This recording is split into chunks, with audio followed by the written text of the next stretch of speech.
Olá, amigos do Washington. Fora de horas, hoje é quinta-feira e é 8 de outubro de 2020. Uma quinta-feira que amanheceu cheia de sol aqui na área de Washington. Convosco vai ficar Ana Guedes nos próximos 30 minutos com informação do mundo. Iremos falar da África lusófona e iremos também falar da atualidade política aqui nos Estados Unidos, que foi ontem à noite marcada pelo primeiro e único debate entre os candidatos à vice-presidência. Mas vamos começar com Angola, onde a Ordem dos Advogados se juntou às condenações de censura praticadas, às denúncias, aliás, às condenações de censura praticadas pela emissora TV Zimbo contra o jornalista Carlos Rosado de Carvalho e desafiou mesmo a entidade reguladora da comunicação social angolana a garantir a liberdade de imprensa. O posicionamento da Ordem dos Médicos surgiu ontem, dia em que Rosado de Carvalho denunciou mais um ato de censura, agora por parte da TV Palanca, que tal como a TV Zim passaram a estar sob a alçada do Estado, depois da confiscação daqueles órgãos, alegadamente por terem sido adquiridos com dinheiros públicos. Nas suas contas no Twitter e Facebook, o jornalista revelou ter sido impedido de participar num debate sobre o ambiente de negócios em Angola com os empresários Jorge Batista e Bartolomeu Dias, para o qual tinha sido convidado para a TV Palanca. O jornalista, que é também um economista, recusou fazer o espaço direto ao ponto que ele tem na TV Zimbo no passado dia 3, depois de à última hora ter visto vetado o tema que ele pretendia abordar as denúncias vindas a público contra o chefe de gabinete da Presidência da República e Deltrudes Costa. O Conselho de Gestão da TV Zimbo considerou que o tema não era oportuno, o que levou Rosado de Carvalho então a suspender a rubrica. As reações não se fizeram esperar, como sabem, do Sindicato de Jornalistas Angolanos aos partidos políticos, em particular a UNITA, na oposição, que classificaram a decisão da TV Zimbo de inoportuna. No comunicado, a Ordem dos Advogados diz que se solidariza com as denúncias e as condenações do ato de censura da Comissão de Gestão da TV Zimbo e lembra que as liberdades de imprensa e de informação são formas de manifestação de liberdade de expressão e, por via disso, constituem garantias de um Estado democrático de direito, pelo que não podem ser sujeitas a qualquer censura prévia, nomeadamente natureza política ou ideológica. Em comunicado, a Comissão de Gestão da TV Zimbo rejeita ter praticado qualquer tipo de censura e reafirmou que mantém a sua linha editorial aberta, mas com responsabilidade. Entretanto, o Ministro das Telecomunicações, Tecnologias, Informação e Comunicação Social disse hoje que não existe qualquer censura nos órgãos públicos e privados confiscados pelo Estado, afirmando tratar-se de factos que visam prejudicar as reformas do setor. Sem especificar quem, de forma intencional, tenta manchar as ações em curso no setor que dirige, o ministro referiu apenas que o assunto vem da parte de quem tem estado a criar esses factos e que o governo entende que não existem. Fim de citação. Entretanto, ainda em Angola, o Serviço de Investigação Criminal e a Procuradoria-Geral da República encerraram nos últimos dias 17 edifícios da Igreja Universal do Reino de Deus, além dos que já tinham sido encerrados nas províncias do Bié e do Bengo. Os templos agora encerrados foram 8 na província do Ambo, 4 em Cabinda, 2 no Mochico e 1 em cada uma das províncias do Kwanza Norte, Lunda Sul, e Lunda Norte. Há pouco mais de 2 meses, a Justiça angolana mandou encerrar e apreender todos os templos da Iurda, em Angola, estando o processo de selagem a ser feito de forma gradual. E de Angola vamos passar a Moçambique, não sem antes dar os alôs a todos os nossos amigos internautas que estão já connosco. Esperamos que continuem connosco, porque aqui estamos todos os dias, de segunda a sexta, com 30 minutos de notícias e informação de todo o mundo e com relevância ou em foco na África de expressão portuguesa oficial portuguesa. Vamos então para Moçambique. E hoje um grupo de crianças moçambicanas indocumentadas foi detido pela polícia sul-africana quando tentava entrar na província de Gauteng, alegadamente para trabalho infantil. Em declarações à televisão local, a ministra da Segurança da província, Faith Mazibuko, revelou que as crianças na faixa etária dos 15 anos, oriundas de Moçambique, bem como o condutor do veículo privado que as transportava, também ele de nacionalidade moçambicana, foram detidos durante uma operação policial a 50 quilómetros a leste da capital Pretória.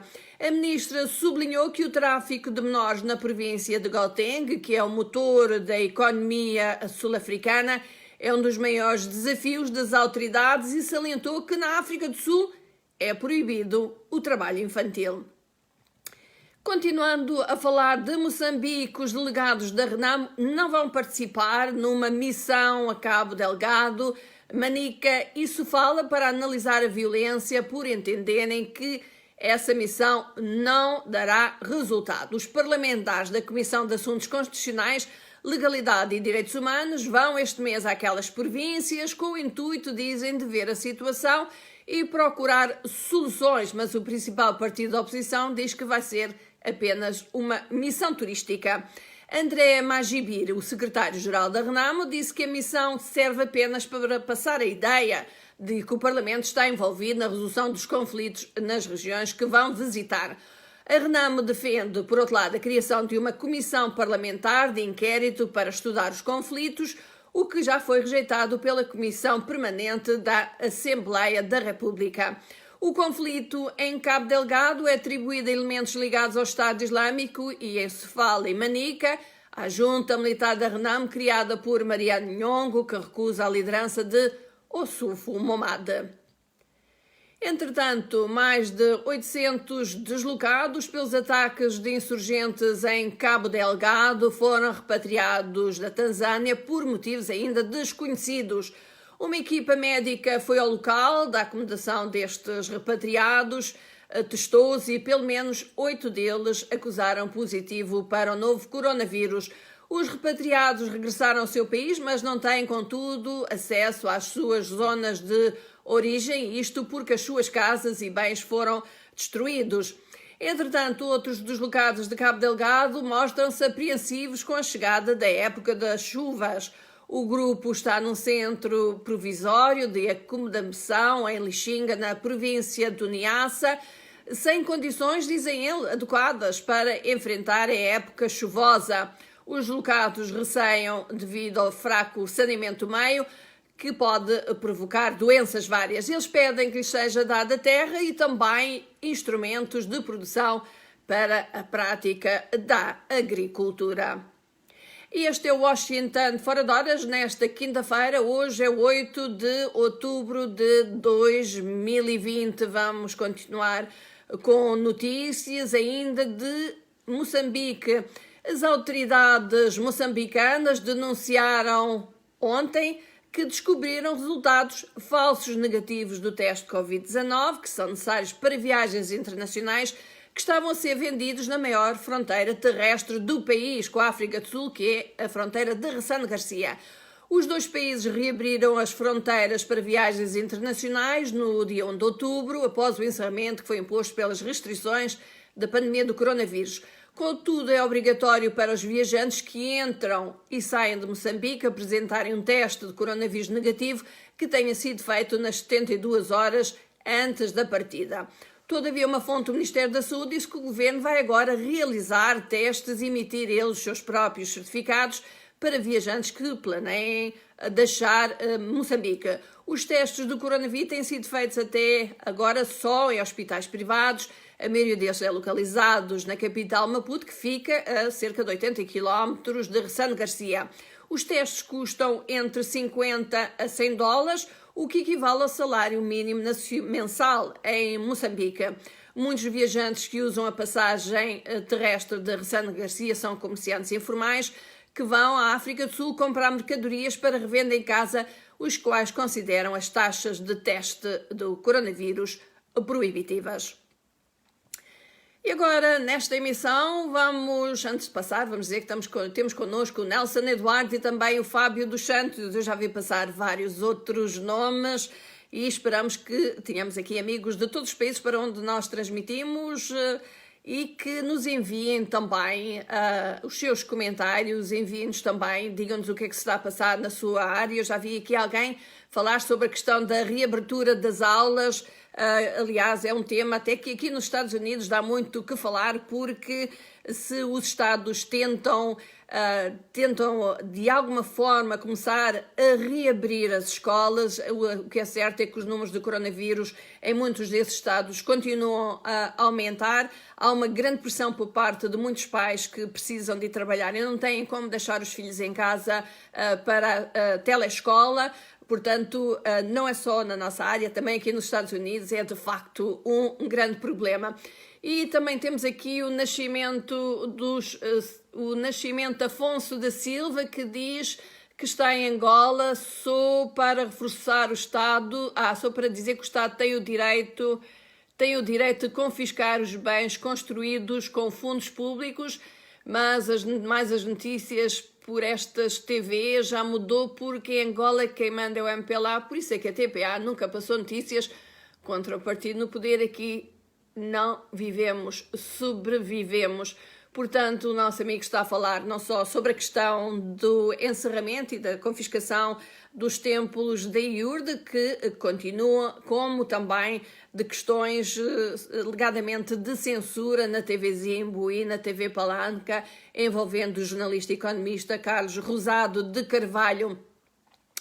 E também passa-nos agora aqui o Marciano Pereira, o José Gonçalves, Shell também, e o Monteiro Anai diz: o problema de Angola é que o governo não melhorou nada para ajudar nesta fase. Portanto, aqui fica o desafio.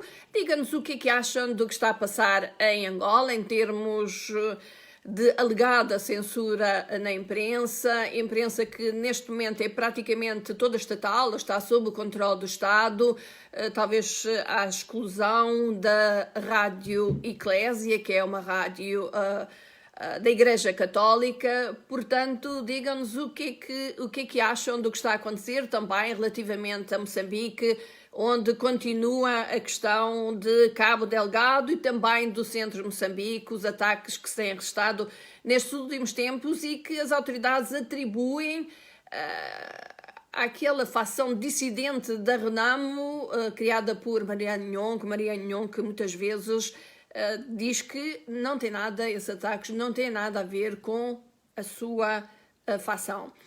E vamos para Cabo Verde, onde arrancou hoje a campanha para as autárquicas, a campanha eleitoral para as autárquicas de 25 de outubro, nos 22 municípios de Cabo Verde. Tem candidatos de 65 listas concorrentes, incluindo 12 grupos de cidadãos cabo-verdianos, e em tempos de pandemia será uma campanha atípica e com regras apertadas devido à Covid-19. Dados da Comissão Nacional de Eleições indicam que apenas um movimento para a democracia, o MPD, o partido que está no poder, e o Partido Africano de Independência de Cabo Verde, o PAICV, que é o maior partido da oposição, apresentam listas em todos os municípios do arquipélago, tal como fez o Presidente da República. O Presidente da CNE, Maria do Rosário Pereira, instou as candidaturas a respeitarem as orientações do Ministério da Saúde, como o distanciamento social, utilização de equipamentos de proteção individual, higiene pessoal, espaços e desinfecção e arejamento dos espaços fechados. E ela desafiou ainda os cabo-verdianos a serem os primeiros fiscalizadores, recusando participarem em eventos que possam pôr em causa a segurança e a saúde. Estas são as 8ª eleições autárquicas em Cabo Verde. Cabo Verde também, onde o Tribunal da Comarca da Praia marcou o início do julgamento do caso de tráfico de droga, denominado Operação Troia, para o próximo dia 26 de outubro. Portanto, logo a seguir às eleições autárquicas. Vão a julgamento 33 pessoas e 2 empresas são acusadas de crimes como tráfico de drogas, lavagem de capitais e associação criminosa. A Operação Troia, desencadeada a 3 de julho de 2019, num dos bairros da capital, apreendeu 11,878 quilos de cocaína, portanto quase 12 quilos de cocaína, armas curtas, munições e também 6 viaturas. Guiné-Bissau, notícia para os nossos amigos guineenses e não só. O presidente guineense Umaru Sissoko Embalo inicia hoje oficialmente uma visita a Portugal que ele considerou ontem a porta da entrada na Europa, considerou ontem que era a porta da entrada na Europa. Isto no encontro com o seu homólogo Marcelo Rebelo de Sousa. Durante a tarde, Embalo é recebido na Assembleia da República e também tem previsto um encontro com o primeiro-ministro António Costa. Amanhã, Embalo reúne-se com representantes de empresas portuguesas, vai visitar a sede da CPLP, onde vai realizar-se uma sessão solene com todos os representantes dos Estados-membros da CPLP. Esta é a primeira visita de Umaru Sissoko Embalo a um país europeu desde que assumiu a presidência em fevereiro. E este é Washington Fora de Horas, quinta-feira, 8 de outubro de 2020. E antes de passarmos à próxima notícia, que nos fala sobre o FMI, vou revelar aqui um pequenino segredo. Hoje faz anos o Álvaro de Gera de Andrade. Portanto, quem quiser mandar parabéns, pode mandá-los através aqui da Voz da América. Mas não digam a muita gente, porque eu não sei se ele tem bolo que chegue para toda a gente. Falando agora de notícias de notícias políticas, deixando este pequeno interregno. O Fundo Monetário Internacional aprovou esta semana uma nova ajuda de emergência a 28 países mais pobres, os 28 países mais pobres do mundo, entre eles Moçambique, Guiné-Bissau e São Tomé e Príncipe. Com esta decisão, que segue a uma idêntica decretados em meados de abril para 25 países, pretende-se auxiliar estas nações a cobrir o pagamento da dívida para com o FMI nos próximos 6 meses e libertar os escassos recursos para esforço em termos de emergência médica e ajuda face à pandemia. Este alívio da dívida é canalizado pelo Fundo Fiduciário de Assistência e Resposta a Desastres, que permite ao FMI fornecer subsídios aos países mais pobres e vulneráveis atingidos por desastres naturais ou de consequências severas para a saúde pública. Portanto, uma boa notícia, de alguma maneira, outros acharão que é mais uma dependência dos países do Fundo Monetário Internacional.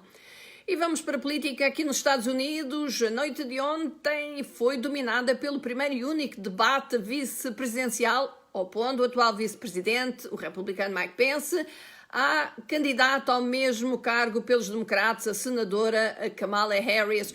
Os dois estavam separados por painéis de acrílico, mantiveram uma distância de 3,5 metros para evitar o contágio e durante 90 minutos confrontaram-se num debate descrito mais civil e moderado que o primeiro debate presidencial Trump-Biden, em que a pandemia do coronavírus ontem serviu de ponta de lança de ataque à administração Trump, mas um debate que para os analistas pouco ou nada trouxe de novo para as campanhas. Mike Pence e Kamala Harris evitaram muitas vezes responder diretamente a perguntas postas pela moderadora e passaram para os seus temas de ataque, nomeadamente a questão da economia, no caso de Mike Pence, e da epidemia do coronavírus nos ataques de Kamala Harris.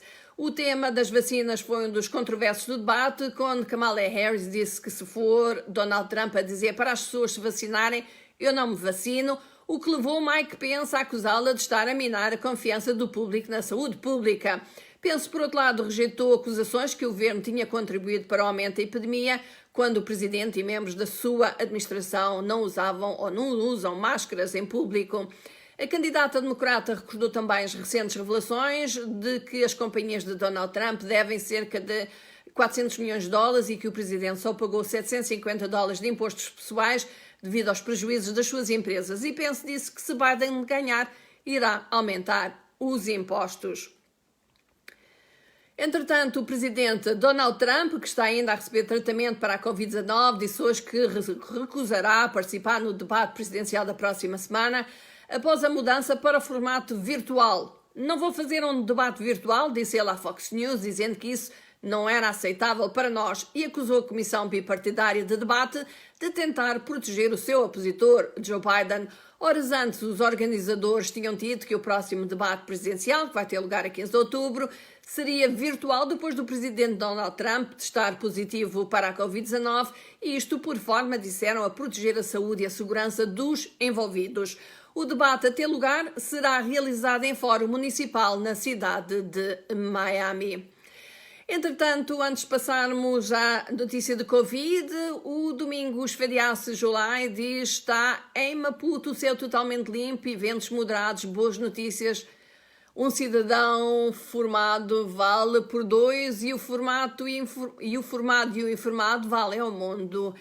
Ainda bem que este nosso amigo que está a ver-nos desde Moçambique gosta da informação que a Voz da América lhe passa aqui todos os dias.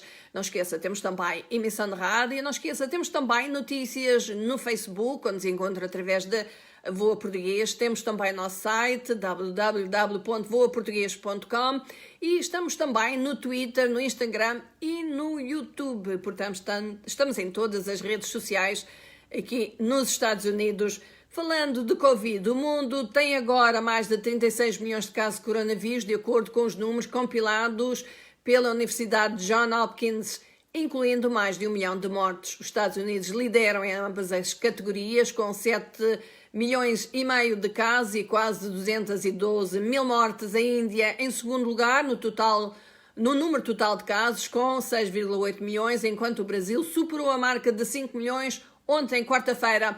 O Brasil, contudo, está em segundo lugar no número total de mortes, com mais de 148 mil. A Índia em terceiro, com 105 mil, aliás. Entretanto, a empresa de biotecnologia Regeneron, sediada aqui nos Estados Unidos, diz que pediu à Agência de Medicamentos americana que aprove a emergência de terapia experimental de anticorpos contra o coronavírus, a mesma que foi dada ao presidente Donald Trump depois que ele foi hospitalizado na semana passada com Covid-19. A empresa diz que a terapia é uma combinação de 2 anticorpos que aumentam a imunidade de uma pessoa ao vírus. Embora a terapia ainda esteja em testes clínicos em larga escala, ela é disponível para o chamado uso compassivo, que a Agência de Medicamentos deve aprovar individualmente. A empresa diz que atualmente tem cerca de doses para 50 mil pacientes, mas espera ter doses disponíveis para 300 mil pacientes nos próximos meses, que diz serão gratuitos para todos os americanos.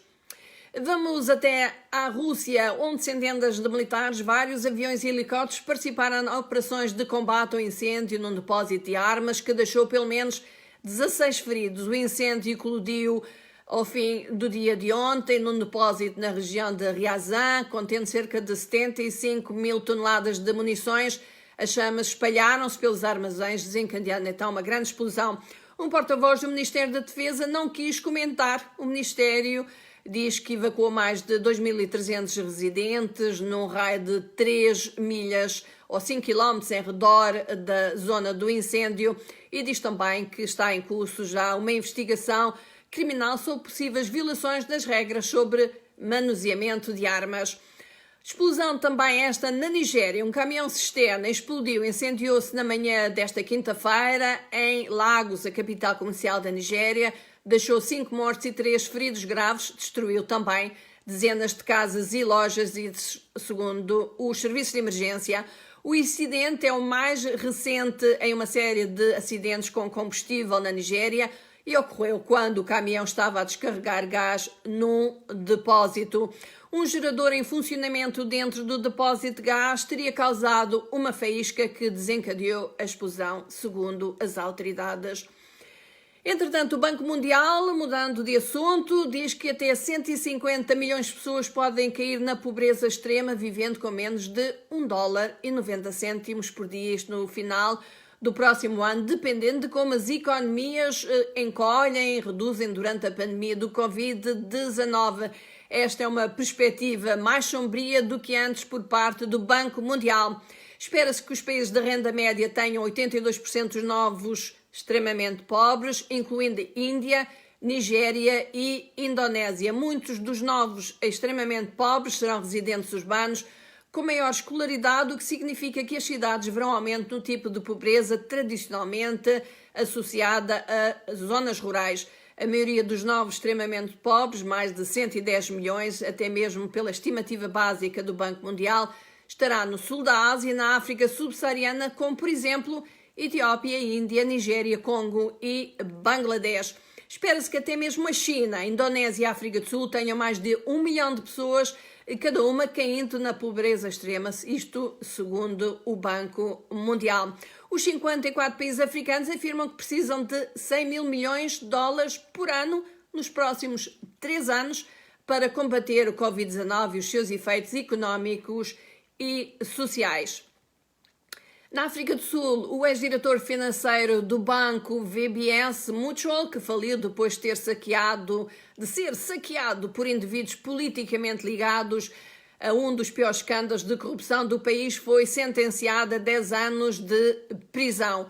O banco lidava essencialmente com depositantes de zonas rurais, na sua maioria negros e mulheres. Faliu em 2018 depois que 53 executivos e políticos roubaram do banco um total de 120 milhões de dólares. O ex-diretor financeiro declarou-se culpado das acusações de fraude, corrupção, lavagem de dinheiro e extorsão. Outros 7, incluindo o ex-CEO deste banco, estão ainda em julgamento. No Mali, 11 figuras políticas e militares presas durante o golpe no Mali em agosto foram libertados, incluindo o ex-primeiro-ministro Boubou Cissé, anunciaram as autoridades de transição, mas os agora libertados permanecem à disposição dos tribunais, se necessário. Os libertados incluem também o ex-presidente da Assembleia Nacional, Moussa Timbine, e 8 generais. Uma delegação de enviados africanos e da ONU está profundamente preocupada há poucas semanas da eleição presidencial na Costa de Marfim. Enviados da CDA, União Africana e ONU reuniram com responsáveis do governo, da oposição, da sociedade civil, isto quando crescem os apelos para o adiamento da votação que está prevista para 31 de outubro. As tensões continuam a aumentar, com o presidente Alassane Ouattara decidido a desafiar os manifestantes que o acusam de desrespeitar o limite constitucional de 2 mandatos. Alassane Ouattara, por Constituição, deveria estar impedido de concorrer a um 3º mandato, mas depois do seu sucessor à presidência morrer repentinamente, Ouattara decidiu concorrer. E estamos quase a chegar aqui ao final do nosso Washington Fora de Horas. Temos ainda connosco o Gideon Wilson e o Beto Nambu. Temos também o Marcos Lunguena que estão connosco. Esperamos que voltem a estar connosco amanhã. De dizer, no nosso trending, temos que ir às plataformas sociais, não esqueçam, no Twitter o trending é dominado pelo debate vice-presidencial entre o candidato republicano, o vice-presidente Mike Pence, e a candidata democrata, a senadora Kamala Harris, desde as análises políticas às disputas sobre quem ganhou o debate, se Harris ou Pence. Milhares de tweets são dedicados a esse tema. Se quiser saber mais, visita a nossa página www.voaportugues.com e temos um sumário sobre o que aconteceu na noite passada em Salt Lake City, no estado de Utah. Temos também um vídeo de Philip Crowther, um correspondente da Associated Press que trabalha com a VOA em português. No Facebook, o tema debate vice-presidencial é também popular. A publicação mais popular pertence, todavia, ao presidente Trump, que escreveu que Mike Pence ganhou em grande. Mais de 1 milhão de reações foram registadas neste post.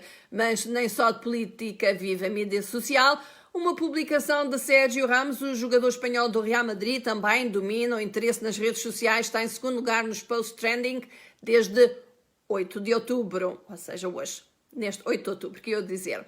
Sérgio Ramos publicou uma foto com Cristiano Ronaldo e Pep dizendo: continuamos aqui, felizes em ver-vos e há mais para vir.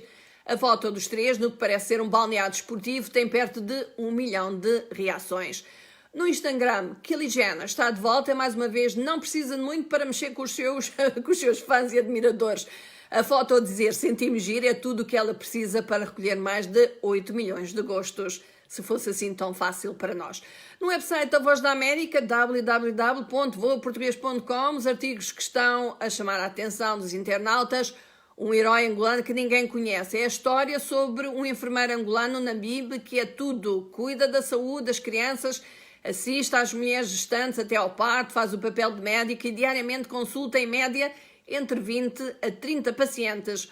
Malária, diarreias, infecções, doenças respiratórias e gripe também. Tudo passa por ele. Até mesmo serve muitas vezes de parteiro e de enfermeiro pediátrico, mas queixa-se apenas de falta de medicamentos.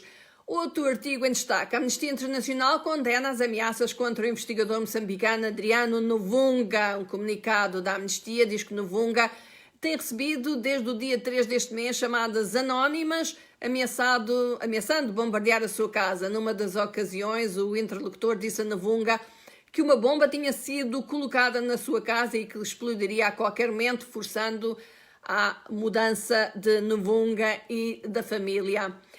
E não esqueçam, sexta-feira Angola Fala Só, ele vai ser gravado daqui a poucas horas e o nosso convidado esta semana é o reverendo Elias Isaac. Como tema temos balanço da governação de João Lourenço, mas vamos virar mais para a análise, a resposta do governo e das suas instituições à pandemia da Covid-19. Portanto, não esqueça, se quiser fazer uma pergunta ao reverendo Elias Isaac, envia-nos através do WhatsApp da Voz da América.